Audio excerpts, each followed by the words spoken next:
તો ગણેશ ચતુર્થીના દિવસે તમે વ્રત પૂજા કરો કે ન કરો, પરંતુ હરિદુર્વાનો ખાસ ઉપાય અવશ્ય કરજો. આ ઉપાયથી વિઘ્નહર્તા તમારી બધી જ મુશ્કેલીઓને પળમાં દૂર કરી દેશે અને તમારા ઘરમાં રિદ્ધિ સિદ્ધિનો હંમેશા વાસ રહેશે. તો 27 ઓગસ્ટ ગણેશ ચતુર્થીનો દિવસ તમારા જીવનમાં ખુશીઓ લાવવાવાળો છે. આ દિવસે હરિદુર્વાનો ઉપાય જો તમે કરી લો તો નોંધાતું ધનની વર્ષા થશે. ભગવાન ગણેશજીના આશીર્વાદ તમને પ્રાપ્ત થશે. તમારા ઘરમાં હંમેશા રિદ્ધિ સિદ્ધિનો વાસ રહેશે. જીવનમાં ધનની ક્યારેય કમી નહીં આવે. તમારી મનોકામનાઓ પૂર્ણ થશે. આપણા હિન્દુ ધર્મમાં જેટલી પૂજા અનુષ્ઠાન થાય છે તેમાં હરિદુર્વા ઘાસનો ઉપયોગ અવશ્ય થાય છે. ગણપતિ મહાદેવના પુત્ર છે. તેઓ રિદ્ધિ સિદ્ધિના દાતા છે, બુદ્ધિના દાતા છે. તેમની પાસે શુભ અને લાભ છે. આ સમગ્ર સૃષ્ટિ ગણેશજીના આધારે ચાલે છે. જો તમે ગણેશજીની પૂજા નથી કરતા તો પણ તમારું કામ સિદ્ધ થઈ શકે છે. ભગવાન ગણેશજી પૂજા કરનારા અને ન કરનારા બંને પર કૃપા વરસાવે છે. આ વિડીયોમાં જણાવેલા હરિદુર્વા ઘાસના ઉપાયને આ દિવસે અવશ્ય કરજો. ગણેશ ચતુર્થીના દિવસોમાં આ હરિદુર્વાનો ઉપાય કરો તો તમારા ઘરમાં ધનની વર્ષા ન થાય તો કહેજો. હું ભરોસો આપું છું કે આ વિડીયો દ્વારા આપેલી માહિતીને ધ્યાનથી અંત સુધી જોવો તો તમારા જીવનમાં ધન આવવાથી દુનિયાની કોઈ તાકાત રોકી શકશે નહીં. આ એક પ્રકારની ભેટ છે. આ સામાન્ય ઘાસફૂસ નથી. તેને કચરો ન સમજશો. આ ઘાસ હીરા કરતાં વધુ કિંમતી છે. ગણેશ ચતુર્થીના દિવસે આપણે જણાવેલા ઉપાય સાચી રીતે કરો તો જીવનની અડચણો, રૂકાવટો, પરેશાનીઓ દૂર થશે. માતા લક્ષ્મીના આશીર્વાદ પ્રાપ્ત થશે. આ વિડીયો અંત સુધી ધ્યાનથી જોવો. અધૂરું જ લાન નુકસાનકારક છે. અધૂરા ઉપાયથી લાભ નહીં થાય. ગુજરાતી ટેલ્સ ચેનલને સબસ્ક્રાઇબ કરો. વિડીયોને લાઇક અને શેર કરો. તમારો શેર કોઈની મુશ્કેલીઓ દૂર કરશે. આ વિડીયો સુંદર વિષય પર આધારિત છે. હું વચન આપું છું કે આ વિડીયો અંત સુધી જોવો તો તમે દુનિયાના ધનવાન બનશો. માતા લક્ષ્મીની કૃપાથી તમારું કોઈ કામ બગડશે નહીં. તમે કરોડપતિ થશો.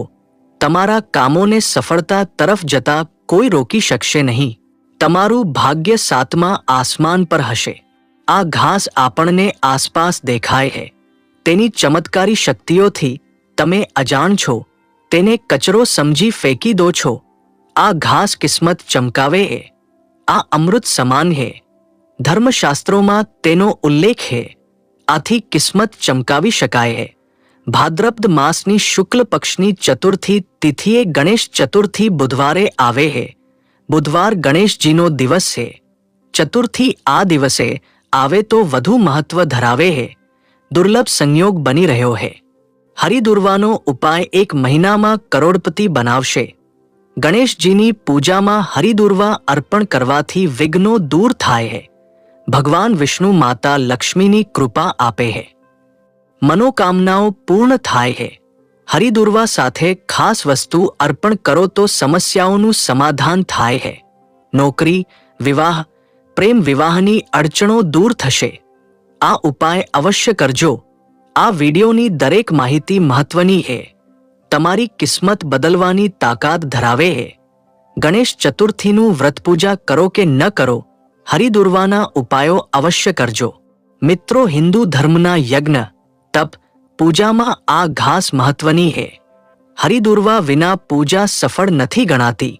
આ ઘાસ ચમત્કારી શક્તિઓથી ભરેલી છે. તેમાં માતા ગંગાનો વાસ છે. ઓછા પાણીમાં પનપે છે.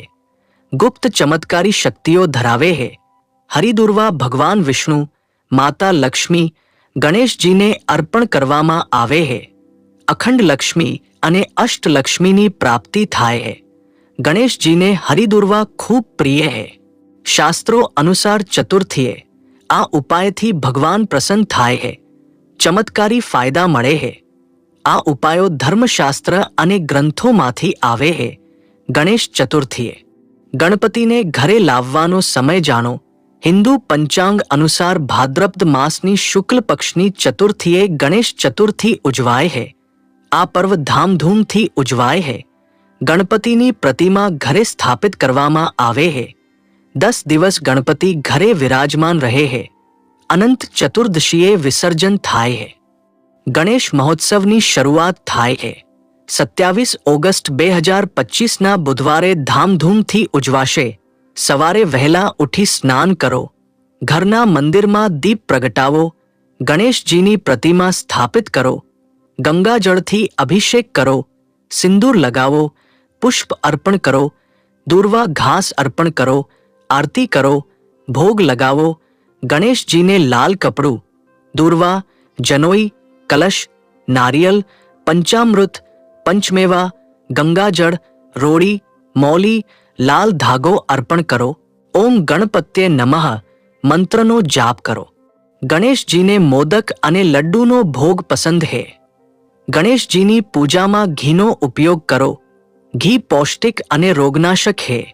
ઘીથી પૂજા કરવાથી મનોકામનાઓ પૂર્ણ થાય है। હરિદુર્વા ઘાસના ઉપાયો ચમત્કારી है। આ ઉપાયો જાણીને તમે દંગ રહી જશો। આ 5 મિનિટનો વિડિયો તમારા 5 જન્મ સુધારશે। ગરીબી નહીં આવે। વિડિયોને શેર કરો, લોકોની દુઆઓ મળશે। વિડિયોની નીચે અને ડિસ્ક્રિપ્શનમાં ગણેશજીની મૂર્તિની લિંક છે। મૂર્તિ ખરીદીને પૂજા કરો। કમેન્ટમાં જય માં લક્ષ્મી ઓમ ગણેશાય નમઃ લખો। ધર્મશાસ્ત્રોમાં બધા વૃક્ષો વનસ્પતિઓ ભગવાન વિષ્ણુ અને શિવજીથી ઉત્પન્ન થાય છે। નાના વૃક્ષો વનસ્પતિઓમાં ચમત્કારી ગુણ હોય છે। હરિદુર્વા ઘાસ વિષ્ણુજીના રોમથી ઉત્પન્ન થઈ છે। ગણપતિ બપ્પાના પિતા શિવજીથી પણ કેટલીક વનસ્પતિઓ ઉત્પન્ન થઈ છે। આ વિશે આગામી વિડીયોમાં જણાવીશું। મિત્રો, હરિદુર્વા ઘાસ ભગવાન વિષ્ણુના રોમથી ઉત્પન્ન થઈ, આથી તેને અત્યંત પવિત્ર અને પાવન માનવામાં આવે છે। આ દુર્વા ઘાસના મૂળમાં સ્વયં માતા ગંગાનો વાસ માનવામાં આવે છે। મિત્રો, જેટલી પૂજાપાઠ અને અનુષ્ઠાન થાય છે તેમાં તેનો ઉપયોગ ન થાય તો તે પૂર્ણ ગણાતું નથી। ઘરમાં લગ્ન હોય કે કોઈ માંગલિક કાર્ય હોય, હરિદુર્વા ઘાસ અવશ્ય લાવવું। આપણા ભારત વર્ષમાં દરેક જગ્યાએ આ સરળતાથી મળી જાય છે। આ ઘાસ પોતાનામાં ખાસ છે। તમે ગમે તે રાજ્યમાં રહેતા હો, ગામડામાં હો કે શહેરમાં, આ તમને ક્યાંક ને ક્યાંક અવશ્ય મળે છે। તેને જોતા જ લઈ આવવું જોઈએ અને ગણેશ ચતુર્થીના દિવસે તેનો ખાસ ઉપયોગ કરવો જોઈએ। ખાસ કરીને ખાલી મેદાનોમાં આ સરળતાથી મળે છે। આજકાલ લોકો ઘરની સુંદરતા વધારવા માટે આર્ટિફિશિયલ ઘાસનો ઉપયોગ કરે છે, પરંતુ કેટલાક લોકો આ ઘાસનો જ ઉપયોગ કરે છે જેથી ઘર વધુ આકર્ષક લાગે છે। પરંતુ આપણે કહીશું કે આર્ટિફિશિયલ ઘાસને બદલે નેચરલ ઘાસને ઘરના વાતાવરણમાં સ્થાન આપો તો શુદ્ધ હવા સાથે રોગો અને બીમારીઓની સમસ્યાઓનું નિદાન મળે છે। એવું કહેવાય છે કે સવારે ઉઠીને હરિદુર્વા ઘાસ પર નરણા પગે ચાલવાથી ઘણી બીમારીઓથી મુક્તિ મળે છે। જો તમારી આસપાસ હોય તો આ ઉપાય અવશ્ય કરવો। હવે હું તમને તેના અલૌકિક, ધાર્મિક અને જ્યોતિષીય ચમત્કારી ઉપયોગો જણાવીશ, પરંતુ તે પહેલા એક નાની વિનંતી કે વિડીયોને અવશ્ય શેર કરજો અને ગુજરાતી ટેલ્સ ચેનલને સબસ્ક્રાઇબ કરજો। મિત્રો, ગણેશ ચતુર્થીના બુધવારે જે વ્યક્તિ વ્રત રાખીને પૂજાર્ચના કરે છે તેને ઉત્તમ પુણ્યની પ્રાપ્તિ થાય છે। સાથે જન્મ મૃત્યુના ચક્રથી મુક્તિ અને મોક્ષની પ્રાપ્તિ થાય છે। તેના બધા કાર્યો સિદ્ધ થાય છે। ગણેશ ચતુર્થી ખાસ છે કારણ કે તે ધામધૂમથી ઉજવાય છે। આ દિવસે ગણેશજીની મૂર્તિને ઘરમાં લાવીને સ્થાપિત કરવામાં આવે છે। આ દિવસે ખાસ ઉપાયો કરવામાં આવે છે। ગણેશજીને દુર્વા ખૂબ પ્રિય છે, તેથી બપ્પાની વિશેષ કૃપા મેળવવા દુર્વા ઘાસ અવશ્ય ચઢાવો। આ ઘાસ ગણેશજીના મસ્તક પર ચઢાવવી શુભ માનવામાં આવે છે। ગણેશજીને દુર્વા અર્પણ। ગણેશ ચતુર્થીના દિવસે સવારે વહેલા ઉઠી સ્નાન કરો, ગણેશજીની પ્રતિમાને ગંગાજળથી અભિષેક કરો। 21 હરિદુર્વાની ગાંઠોવાળી ઘાસ લો, દરેક ગાંઠ સાથે ઓમ ગણપત્યે નમઃ મંત્રનો જાપ કરો. આ દુર્વાને ગણેશજીના મસ્તક પર અર્પણ કરો. આ ઉપાયથી વિઘ્નો દૂર થાય છે. ધન અને સમૃદ્ધિની પ્રાપ્તિ થાય છે.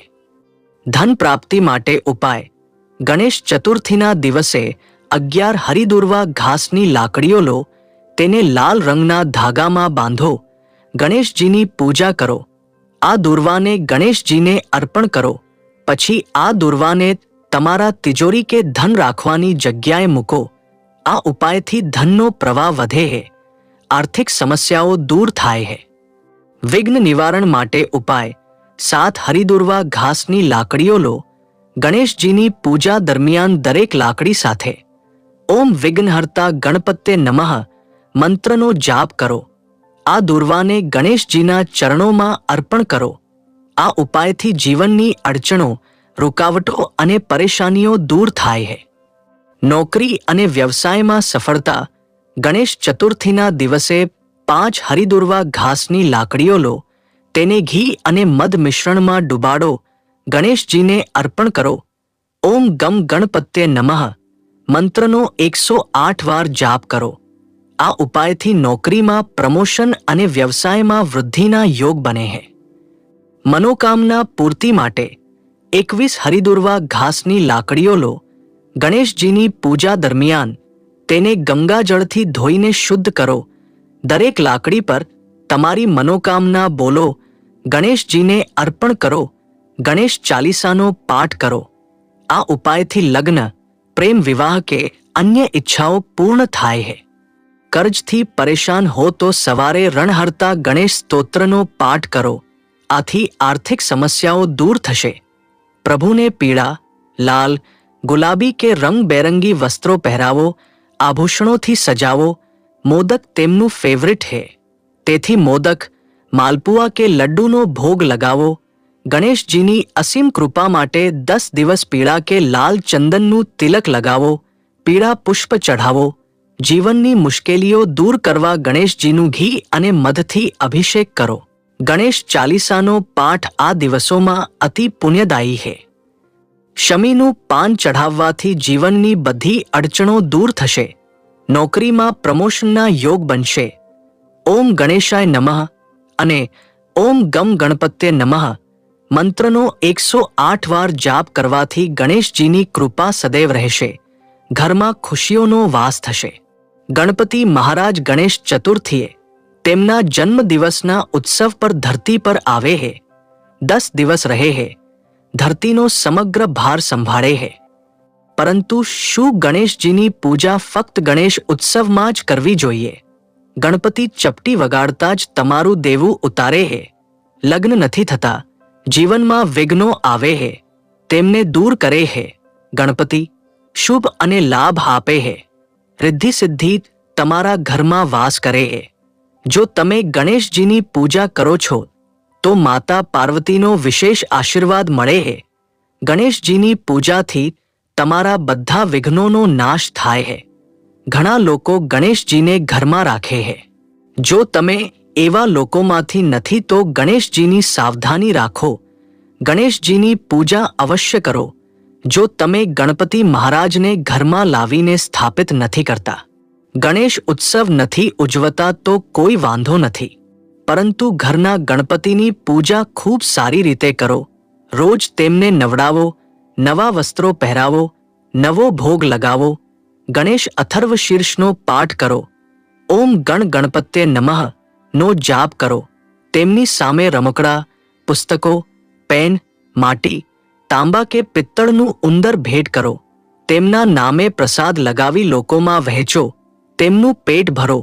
પછી જુઓ ગણેશજી તમારા જીવનના વિઘ્નોનો નાશ કેવી રીતે કરે છે, તમારા જીવનમાં ઉજાસ લાવે છે.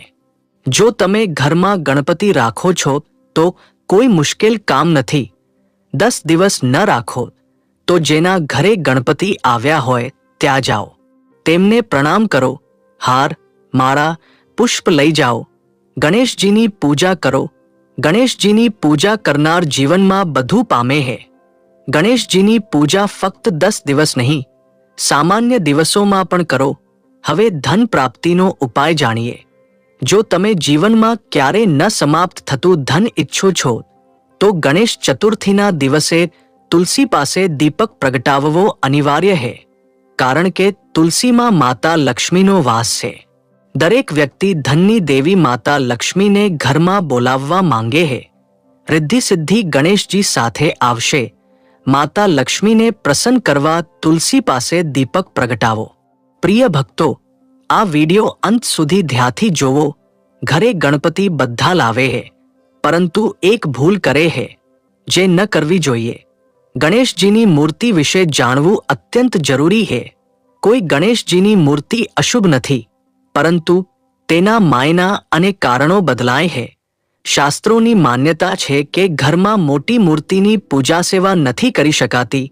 આનો અર્થ એ નથી કે મોટી મૂર્તિ અશુભ છે, પરંતુ તેની યોગ્ય પૂજા સેવા ન થાય તો અશુભ બની શકે છે. ગણેશજીની મૂર્તિ લાવતી વખતે કઈ સામગ્રીની છે તેનું ધ્યાન રાખો. તે તમારી ઈચ્છાઓ પર આધારિત છે. સૌથી શુભ મૂર્તિ સફેદ આગની ઝાડમાંથી બનેલી શ્વેત ગણેશ મૂર્તિ છે. આ મૂર્તિ રિદ્ધિ સિદ્ધિ, લક્ષ્મી કે કોઈ પણ ઈચ્છા માટે શ્રેષ્ઠ અને મંગલકારી છે. પરંતુ આ મૂર્તિ દુર્લભ છે. જ્યારે આગનો છોડ ઘણો જૂનો થાય ત્યારે તેના મૂળમાંથી ગણેશજીની આકૃતિ બને છે. આ આકૃતિ શુભ અને મંગલકારી છે. ધનના સ્થાને આવી મૂર્તિ સ્થાપિત કરવાથી પેઢી દર પેઢી ધનની કમી નથી રહેતી. જો આવી મૂર્તિ મળે તો અવશ્ય લાવો. ઘરમાં પૂજા માટે ગણેશજીની બેઠેલી પ્રતિમા લાવો. ઘર કે ઓફિસ માટે પ્રતિમામાં ફરક હોય છે. ઓફિસ, દુકાન કે પ્રતિષ્ઠાનમાં પૂજન અને વિસર્જન માટે ઊભેલા ગણેશજીની પ્રતિમા લઈ શકાય છે. આથી વ્યાપાર દિન દુનોરાત ચોગણો વધે છે. કલા વર્ગના વિદ્યાર્થીઓ જેમ કે નૃત્ય, ગાયન વગેરે ઊભેલા ગણેશજીની પ્રતિમા લઈ પૂજન વિસર્જન કરી શકે છે. ઘરમાં બેઠેલા ગણેશજીની પ્રતિમા લાવવી. પ્રતિમા લાવતી વખતે વામુકી ગણેશજી લાવો, એટલે કે ડાબી બાજુએ સૂંઢવાળી પ્રતિમા ઘર માટે શુભ છે. જમણી બાજુએ સૂંઢવાળી પ્રતિમા માટે વધુ પૂજા સેવાની જરૂર હોય છે. આવી પ્રતિમા જલ્દી રૂઠી જાય છે. જો ભૂલ થાય તો નારાજ થાય છે.